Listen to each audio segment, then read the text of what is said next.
مومنو، اللہ اور اس کے رسول کا حکم قبول کرو، جبکہ رسول تمہیں ایسے کام کے لیے بلاتے ہیں جو تم کو زندگی جاوداں بخشتا ہے، اور جان رکھو کہ اللہ آدمی اور اس کے دل کے درمیان حائل ہو جاتا ہے، اور یہ بھی کہ تم سب اس کے روبرو جمع کیے جاؤ گے۔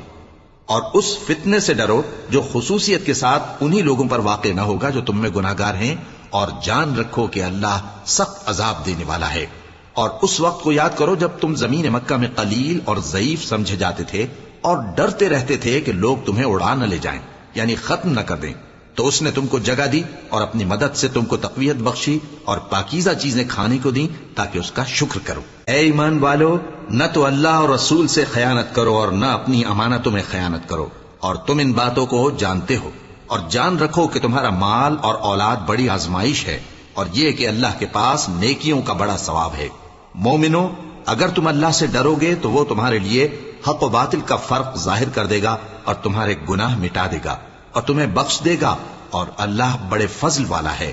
اور اس وقت کو یاد کرو جب کافر لوگ تمہارے بارے میں چال چل رہے تھے کہ تم کو قید کر دیں یا جان سے مار دیں یا وطن سے نکال دیں، تو ادھر تو وہ چال چل رہے تھے اور ادھر اللہ تدبیر کر رہا تھا، اور اللہ بہترین تدبیر کرنے والا ہے۔ اور جب ان کو ہماری آیتیں پڑھ کر سنائی جاتی ہیں تو کہتے ہیں یہ کلام ہم نے سن لیا ہے، اگر ہم چاہیں تو اسی طرح کا کلام ہم بھی کہہ دیں، اور یہ ہے ہی کیا، صرف اگلے لوگوں کی حکایتیں ہیں۔ اور جب انہوں نے کہا کہ اے اللہ، اگر یہ قرآن تیری طرف سے برحق ہے تو ہم پر آسمان سے پتھر برسا یا کوئی اور تکلیف دینے والا عذاب بھیج دے۔ اور اللہ ایسا نہ تھا کہ جب تک اے پیغمبر تم ان میں تھے انہیں عذاب دیتا، اور نہ ایسا ہے کہ وہ تو بخشش مانگیں اور اللہ انہیں عذاب دے۔ اب ان کے لیے کون سی وجہ ہے کہ وہ انہیں عذاب نہ دے، جبکہ وہ مسجد حرام میں نماز پڑھنے سے روکتے ہیں، جبکہ وہ اس مسجد کے متولی بھی نہیں ہیں۔ اس کے متولی تو صرف پرہیزگار ہیں، لیکن ان میں کے اکثر نہیں جانتے۔ اور ان لوگوں کی نماز خانہ کعبہ کے پاس سیٹیاں اور تالیاں بجانے کے سوا کچھ نہ تھی، تو تم جو کفر کرتے تھے اب اس کے بدلے عذاب کا مزہ چکھو۔ جو لوگ کافر ہیں اپنا مال خرچ کرتے ہیں کہ لوگوں کو اللہ کے رستے سے روکیں، سو ابھی اور خرچ کریں گے، مگر آخر وہ خرچ کرنا ان کے لیے موجب افسوس ہوگا، اور وہ مغلوب ہو جائیں گے، اور کافر لوگ دوزخ کی طرف ہانکے جائیں گے تاکہ اللہ پاک سے ناپاک کو الگ کر دے اور ناپاک کو ایک دوسرے پر رکھ کر ایک ڈھیر بنا دے، پھر اس کو دوزخ میں ڈال دے۔ یہی لوگ خسارہ پانے والے ہیں۔ اے پیغمبر، کفار سے کہہ دو کہ اگر وہ اپنے افعال سے باز آ جائیں تو جو ہو چکا وہ انہیں معاف کر دیا جائے گا، اور اگر پھر وہی حرکات کرنے لگیں گے تو اگلے لوگوں کا جو طریقہ جاری ہو چکا ہے وہی ان کے حق میں بھی برتا جائے گا۔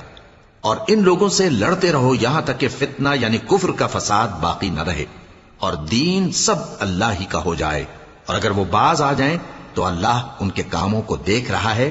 اور اگر روگردانی کریں تو جان رکھو کہ اللہ تمہارا حمایتی ہے، اور وہ خوب حمایتی اور خوب مددگار ہے۔ اور جان رکھو کہ جو مال غنیمت تم کفار سے حاصل کرو اس میں سے 5واں حصہ اللہ کا اور اس کے رسول کا اور اہل قرابت اور یتیموں کا اور محتاجوں کا اور مسافروں کا ہے۔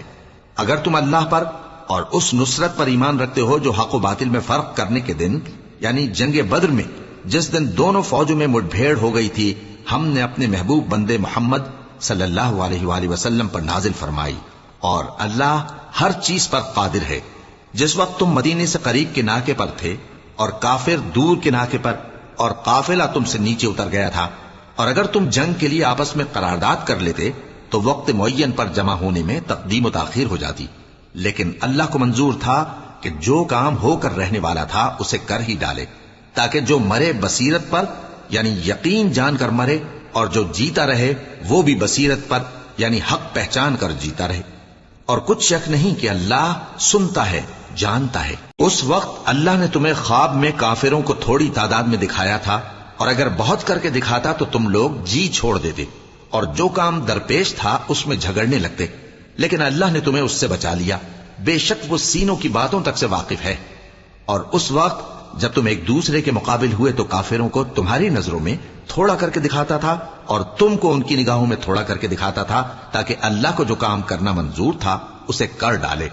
اور سب کاموں کا رجوع اللہ ہی کی طرف ہے۔ مومنو، جب کفار کی کسی جماعت سے تمہارا مقابلہ ہو تو ثابت قدم رہو اور اللہ کو بہت بہت یاد کرو تاکہ مراد حاصل کر لو، اور اللہ اور اس کے رسول کے حکم پر چلو، اور آپس میں جھگڑا نہ کرنا، کہ ایسا کرو گے تو تم بزدل ہو جاؤ گے اور تمہاری ہوا اکھڑ جائے گی، اور صبر سے کام لو کہ اللہ صبر کرنے والوں کا مددگار ہے۔